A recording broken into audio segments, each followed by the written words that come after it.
Meaning of HGV.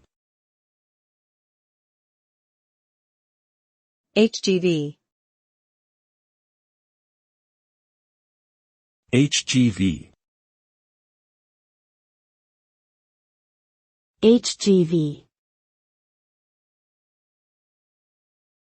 HGV.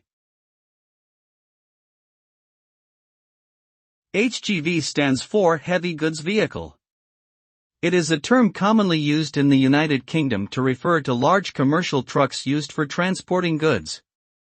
HGVs are characterized by their weight and size, and they require specialized licenses to operate legally. They are essential for the transportation of goods across the country, delivering everything from food to construction materials. However, HGVs can also pose safety risks on the road due to their size and weight. Overall, HGVs play a significant role in the UK economy but require careful attention to safety concerns.